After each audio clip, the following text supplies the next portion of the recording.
कार्यवाही के बाद अब यह मामला केवल प्रशासनिक नहीं बल्कि राजनीतिक और सामाजिक बहस का बड़ा मुद्दा बन चुका है।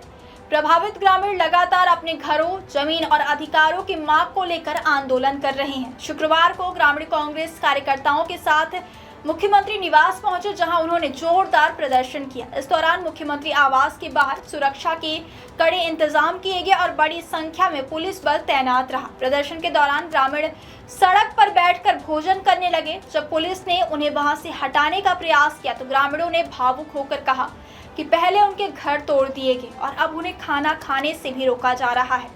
इस घटना ने वहां मौजूद लोगों का ध्यान अपनी ओर खींचा और प्रदर्शन और अधिक भावनात्मक हो गया। इससे पहले भी नकटी गांव के लोग अपनी मांगों को लेकर लगातार आंदोलन करते रहे हैं। उन्होंने मंत्री ओपी चौधरी के सरकारी आवास का घेराव किया था। बुलडोजर कार्यवाही के बाद कई परिवार अपने टूटे हुए घरों के मलबे पर ही बारिश और कीचड़ के बीच धरने पर बैठे रहे। इसके अलावा वे रायपुर कलेक्ट्रेट के सामने भी प्रदर्शन कर चुके हैं और लगातार सरकार से न्याय की मांग कर रहे हैं। प्रदर्शन के दौरान ग्रामीणों ने प्रशासन को 5 दिन का अल्टीमेटम दिया। उनकी मुख्य मांग है कि उनकी जमीन वापस की जाए, जिन लोगों के घर तोड़े गए उन्हें उचित मुआवजा दिया जाए और आंदोलन के दौरान दर्ज की गई एफआईआर वापस ली जाए। प्रदर्शन के बाद कलेक्टर ने 10 महिला प्रतिनिधियों को चर्चा के लिए बुलाया। महिलाओं ने अपनी सभी मांगें प्रशासन के सामने रखी। कलेक्टर ने आश्वासन दिया है कि उनकी मांगों को सरकार तक पहुंचाया जाएगा। कांग्रेस नेताओं ने भी आंदोलन को समर्थन देते हुए कहा कि यदि 5 दिन के भीतर उचित समाधान नहीं निकला तो वे राज्यपाल से मुलाकात करेंगे। यदि वहां भी कोई निर्णय नहीं हुआ तो पूरे छत्तीसगढ़ में बंद बुलाने पर विचार किया जाएगा। फिलहाल ग्रामीण 5 दिन का अल्टीमेटम देकर वापस लौट गए, लेकिन उन्होंने साफ कर दिया है कि आंदोलन अभी खत्म नहीं हुआ है।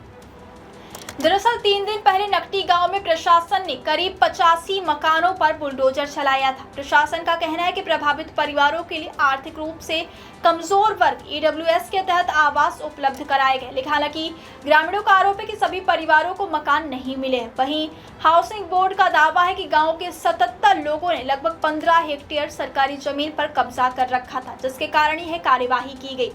इस पूरे मामले में एक और बड़ा विवाद उस समय सामने आया जब ग्रामीणों ने बताया कि कार्यवाही से 2 दिन पहले वे रायपुर सांसद बृजमोहन अग्रवाल से मिले थे। ग्रामीणों के मुताबिक सांसद ने उन्हें भरोसा दिलाया था कि बरसात के मौसम में कोई तोड़फोड़ नहीं होगी और प्रशासन तथा ग्रामीणों के बीच बातचीत के जरिए समाधान निकाला जाएगा। लेकिन इसके बावजूद 29 जून को बुलडोजर चलाकर करीब 80 से अधिक मकानों को ध्वस्त कर दिया गया। अब इस मामले में भाजपा के भीतर से भी अलग अलग राय सामने आने लगी है। भाजपा नेता देवजी भाई पटेल ने मुख्यमंत्री साय को पत्र लिखकर मांग की है कि विधायकों के लिए प्रस्तावित कॉलोनी नवा रायपुर में बनाई जाए और नकटी गांव के लोगों को उनकी पुरानी जगह पर फिर से बसाया जाए। उन्होंने बुलडोजर कार्यवाही को अमानवीय बताते हुए कहा कि जनप्रतिनिधियों और पंचायतों की आपत्ति के बावजूद लोगों के घर तोड़ना उचित नहीं था। इधर रायपुर सांसद बृजमोहन अग्रवाल की मुख्यमंत्री को लिखी 1 वर्ष पुरानी चिट्ठी भी सोशल मीडिया पर वायरल हो रही है। इस पत्र में उन्होंने विधायक कॉलोनी के लिए नकटी गांव की जमीन चुनने पर आपत्ति जताई थी और गरीब परिवारों को हटाने के बजाय दूसरी जगह कॉलोनी बनाने का सुझाव दिया था। बुलडोजर कार्यवाही के बाद सांसद ने सार्वजनिक रूप से जिला प्रशासन की कार्यशैली पर भी सवाल उठाए हैं। उन्होंने कहा कि जब उनके माध्यम से प्रशासन और ग्रामीणों के बीच बातचीत चल रही थी तब इस तरह की कार्यवाही नहीं होनी चाहिए थी। उन्होंने कुछ अधिकारियों पर जल्दबाजी में फैसला लेने का आरोप लगाया और कहा कि इस घटना से सरकार और भारतीय जनता पार्टी की छवि को नुकसान पहुंचा है। उन्होंने यह भी कहा कि वह इस मुद्दे को पार्टी मंच पर भी उठाएंगे। वहीं सरायपाली से कांग्रेस विधायक चौधरी नंद ने भी मुख्यमंत्री को पत्र लिखकर नकटी गांव में प्रस्तावित विधायक कॉलोनी की योजना पर पुनर्विचार करने की मांग की है।